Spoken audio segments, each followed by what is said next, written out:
Donald Trump appears to have settled on Kamala Harris being the one who he's gonna have to go up against. At the very least, he's focusing more on her, and he's not the only one. There's a lot of potential Biden replacements if it comes to that, but the attacks have mostly been against the VP. So Donald Trump, in his 4th of July bleat, talked briefly about 4th of July, a little bit about Joe Biden, and then he turned to Harris saying, respects to our potentially new Democrat challenger, laughing Kamala Harris.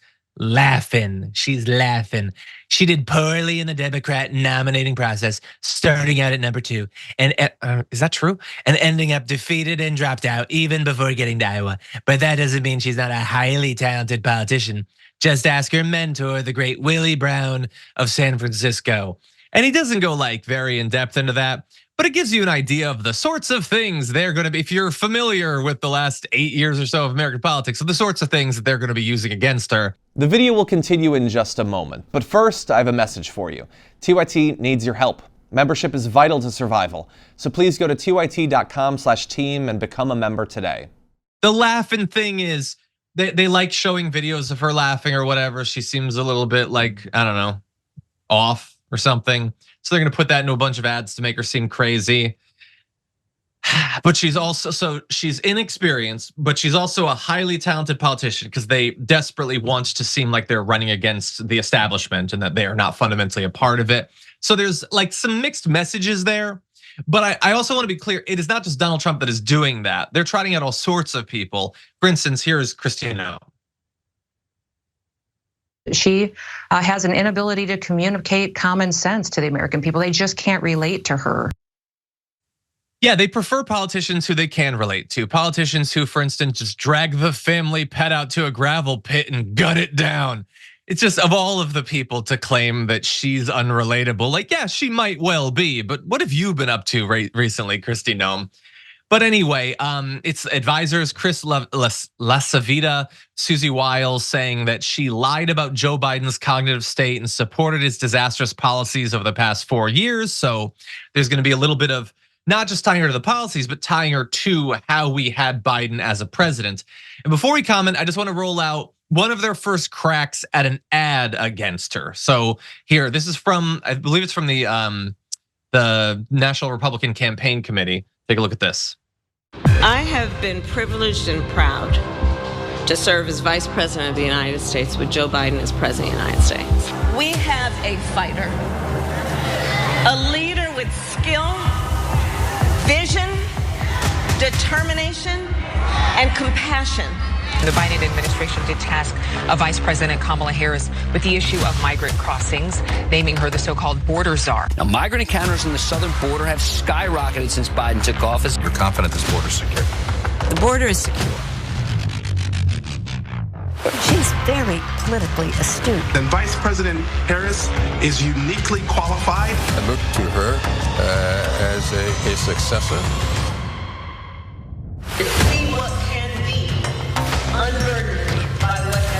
Based on what we've just been able to see, and because we've seen it or not doesn't mean it hasn't happened, but just limited to what we have seen. I can imagine what can be and be unburdened by what has been, you know? That's it.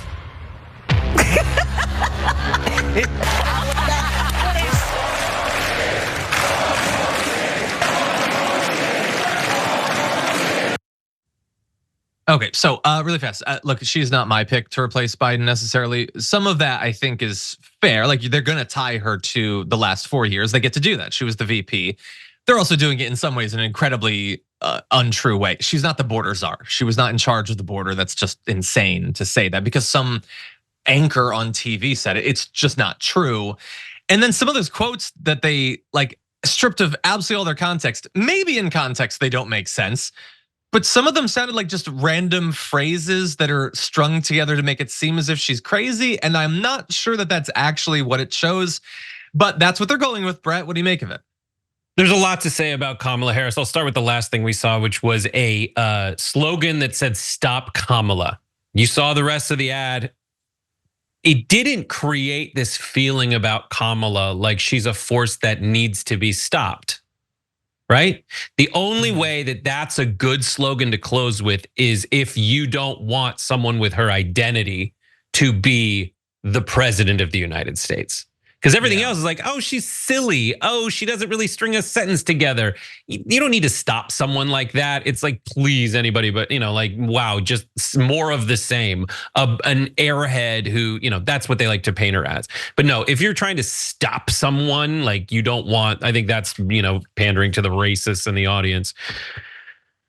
Kamala Harris does have her problems as a candidate. Democrats do not have very many good candidates. Their good candidates are probably just Gavin Newsom and Pritzker and Gretchen Whitmer. Those are their only good candidates that they have. Kamala Harris is a bad candidate because she can't reconcile the two parts of her personality that appear on screen. The one part is she is a talented prosecutor. We all saw that undeniably when she grilled successfully and made a name for herself, getting to the Kavanaughs during the hearings to confirm the Supreme Court nominees. She was amazing. Everybody knew it. Everybody saw it.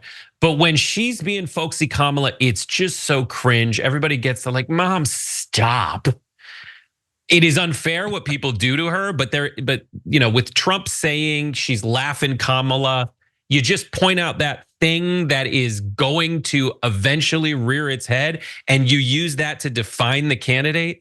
And that's how they've been able to warp the coconut tree comment that she made into something that you only kind of have to, in passing by mention. She said, my mom or someone said, well, you think you just fell out of a coconut tree? You exist in the context of everybody that came before you. Everyone all the way up to Russell Brand is trying to pretend that they don't understand what that means. It's not a ridiculous statement. Saying that you need to be aware of what came before you, but you can't be burdened by that. Know your past, but don't let it stop you from accomplishing what you want to in the future. Everybody's pretending she's a psychopath just because she sometimes is very awkward when she laughs. The other thing is, like, everybody's pretending that Kamala Harris kept from America the fact that Joe Biden has some cognitive problems. That's assuming that those two hang out, and I guarantee you they don't. Every bit of reporting about Kamala Harris's relationship with the president is one where they're just trying to get her to go away. They have boxed her out at every turn. There is extensive reporting on this. So don't assume that Kamala and JoJo are just hanging out all the time. They're not, except when it's necessary on the campaign trail or on the 4th of July. Yeah. Look, so in terms of what she knew or whatever, I mean, I would assume she spent some time with him, but more importantly for the campaign, on the policy, she is objectively the easiest person to tie to whatever you either perceive to be or was bad in the last 4 years. If you want to still run against the administration, her being the nominee makes it the second easiest to do that, other than just Joe Biden himself. But I agree with you, like, and you saw it in there, like, they don't necessarily have good evidence to pitch her as the crazy woman or whatever. But they're gonna use whatever they have because they're wildly misogynistic and that's what they like to run against. And that's what the base wants to see. That's why you see people in some cases tripping over themselves to pretend that something is evidence of that, even if it isn't. Whether something is true hasn't meant something for a very long time. Whether it makes you feel the way you want is the most important thing. And so you can interpret quotes whichever way you want. But yeah, if she's the candidate, it's gonna be a wildly misogynistic and racist campaign. Nobody should be surprised by that. There is no woman who could be put up that is not going to make it a misogynistic campaign. There's no woman of color who could be put up who isn't going to make it both of those things, because it isn't about her record necessarily. It's about them being racist and misogynist. That said, you can oppose her as the candidate for a variety of different reasons. That's just not necessarily what they're going to focus on when they're campaigning against her. But that's just last thing is just look at Trump's tweets. He just puts a bunch of bait on a bunch of different bait on a bunch of different hooks and lays it out there to see who's biting. And they're going to catch as many dum-dums as possible that bite onto it.